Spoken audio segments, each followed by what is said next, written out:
I also want to thank Justin and Lauren and Monsignor Sanchez and my colleague from the University of Massachusetts, Marcelo Torres Orozco. I'm honored to be here. It's such a pleasure to be with all of you in this historic venue. And thank you for inviting me. I think the focus that the Pontifical Academy of Social Sciences has developed for this workshop could not be more timely, more appropriate, or more important. We find ourselves living in a period in history that demands clear, honest, scientifically guided responses to the existential threats like COVID-19 and climate change. But as great as that need is, we've seen so many instances of elected officials and policymakers failing to adequately address the great challenges of our time. We see science providing us with answers and approaches, but too often, the lifelines that science provides us are brushed aside or ignored. Too frequently, our elected officials fail us, elevating artful pandering and dishonesty over real solutions.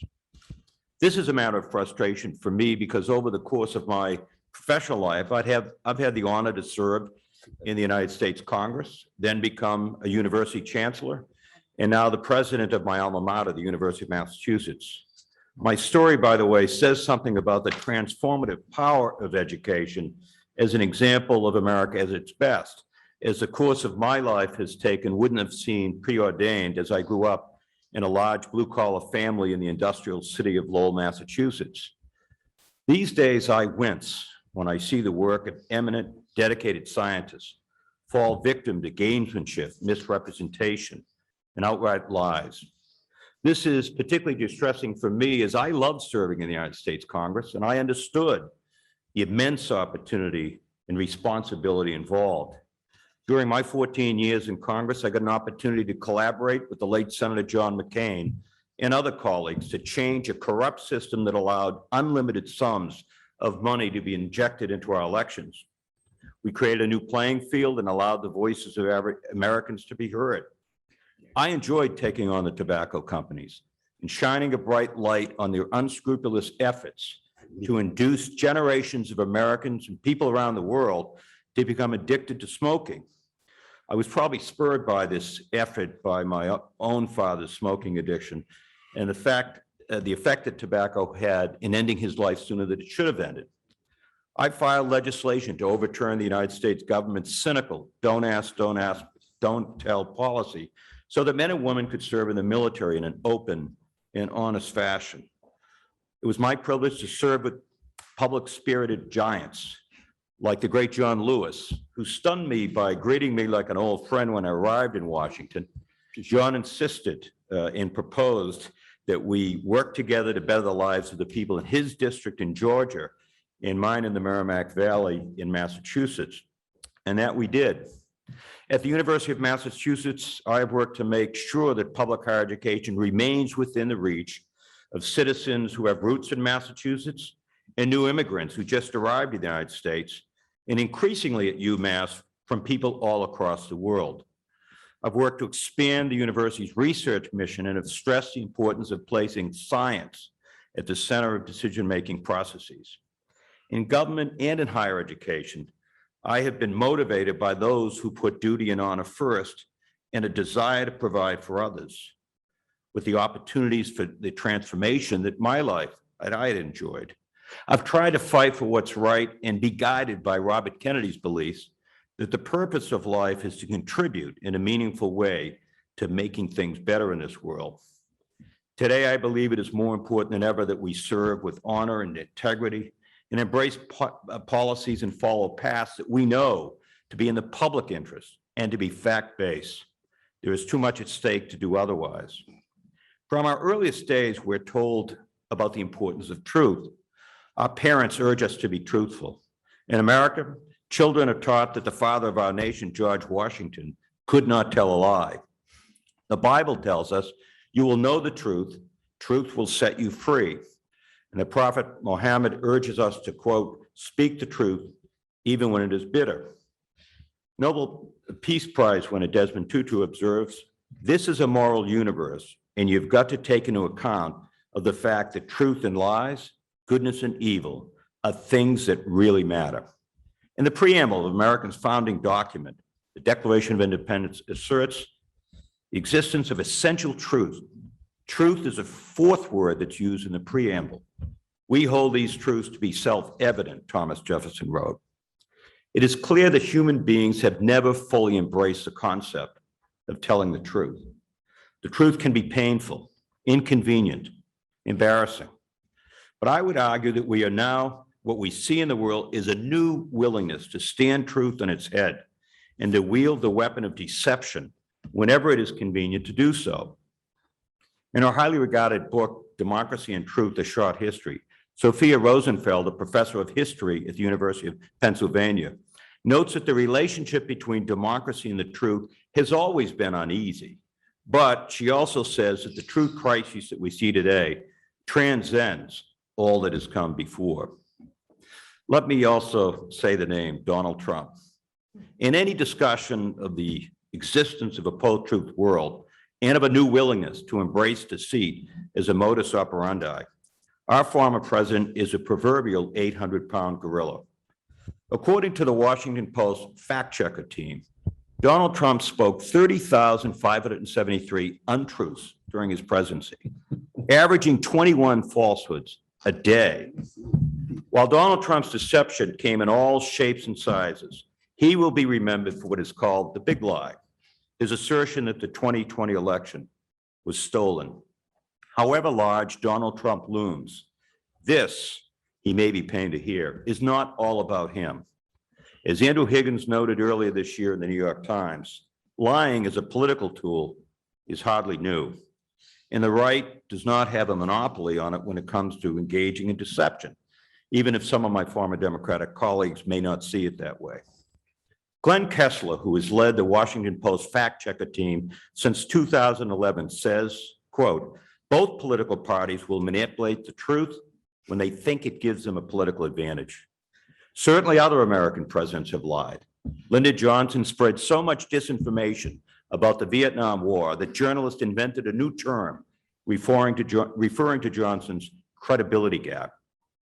Johnson's successor, Richard Nixon, assured the nation that no member of his administration was connected to the Watergate break-in.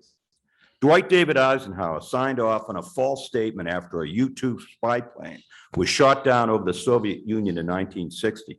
The United States was ultimately forced to acknowledge this plane's espionage mission, and Eisenhower called that lie his greatest regret. While presidential deception is nothing new, Donald Trump brought deception to a new level, in part due to his ability to communicate directly with millions of Americans by way of social media. Social media gave Trump the ability to bring observations, opinions, verbal assaults directly to the public without third-party critique or analysis. This ability to wage direct verbal warfare without concern for taste, veracity, or the dignity of the presidency made Trump a potential political force. Because of the news media's diminished size and impact in the digital age, and given Trump's own ability to deliver his own message, the media was less able to play its traditional watchdog role. Why is it wrong to lie? Because it offends our sensibility? Because our parents and teachers told us not to? In deference to our location, because we should adhere to the Eighth Amendment? All of those are good reasons to steer clear of deception. But I would argue that grand-scale lying from public leaders and from those who shape the way we look at and understand the world has the power to pervert public policy and reverberate negatively into people's lives. It has the power to claim lives, which is a point I made when I took on the tobacco industry in Congress in the 1990s.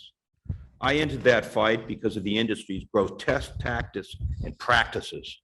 Smoking was and continues to be the leading preventable cause of death, claiming nearly 500,000 lives in the United States annually. Worldwide, the number of smokers has increased to 1.1 billion people, with tobacco smoking causing nearly 8 million deaths per year, including 1 in 5 deaths in males. In this effort, I had direct and significant experience confronting an opponent that was willing to spin fairy tales about its products and the risk associated with it.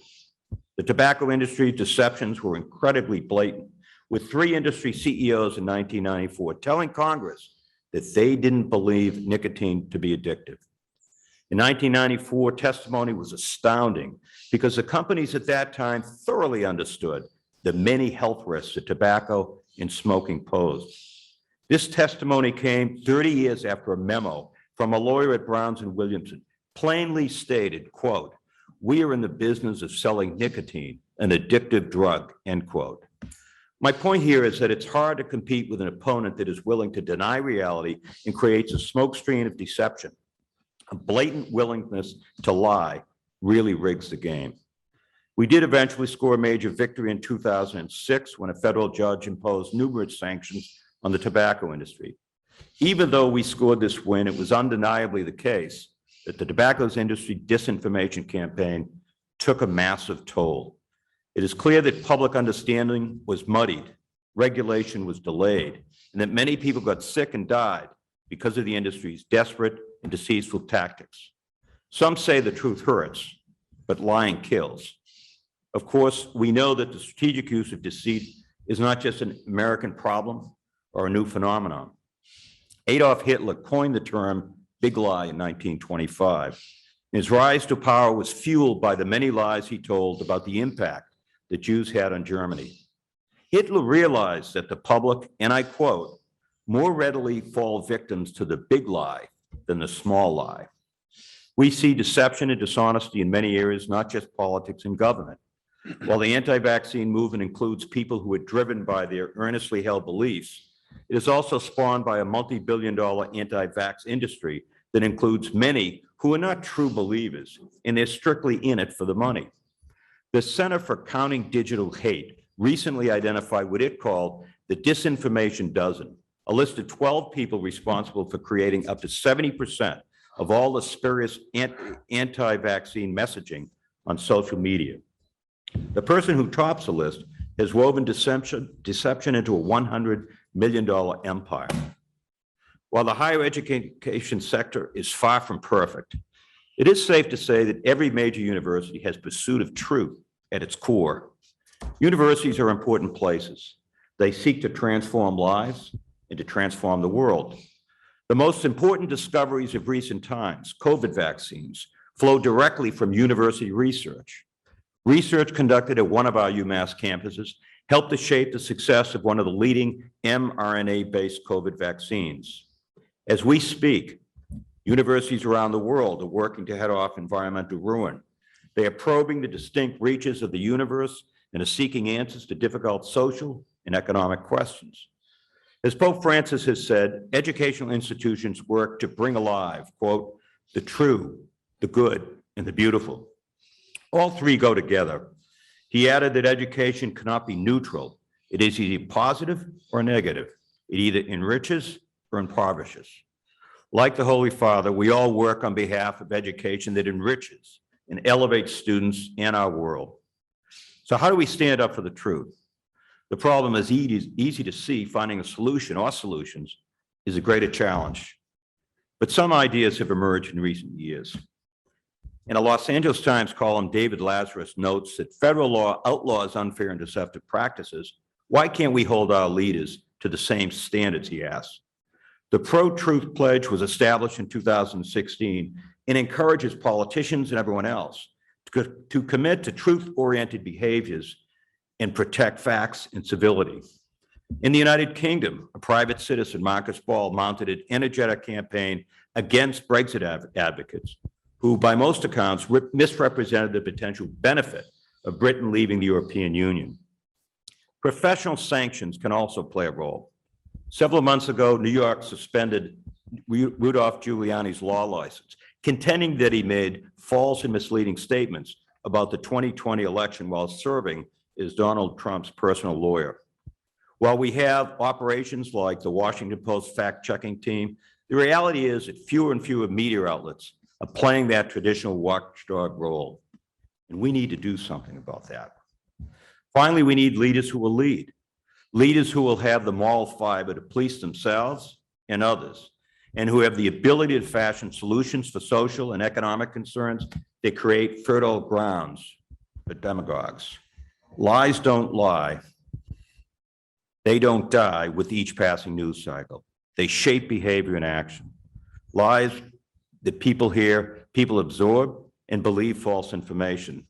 Lies are like poisonous fruit littering the landscape. They have an impact that we see every day. The founding fathers of the American democracy warned that warring factions could someday jeopardize the nation, and that day seems to have arrived. Earlier this year, and as Lee mentioned, we all saw the halls of Congress trampled and democracy attacked. For me, this was very personal. The images that we saw that day were haunting.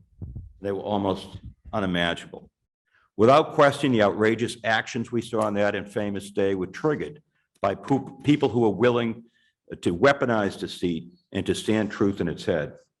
In my view, it's up to all of us to stand up to those who would place lives and democracy at risk. We still have time, but the clock is ticking. It is a great honor to be here and to have this chance to meet with you and support the important work that you are doing. Your work, the Holy Father's work, provides us with hope and strikes a blow against the forces of darkness. The great American poet, Maya Angelou, wrote, "You may write me down in history with your bitter, twisted lies. You may trod me in the very dirt, but still, like dust, I'll rise." Our work here and beyond is really important. The truth always rise behind, above the bitter and twisted lies. Thank you.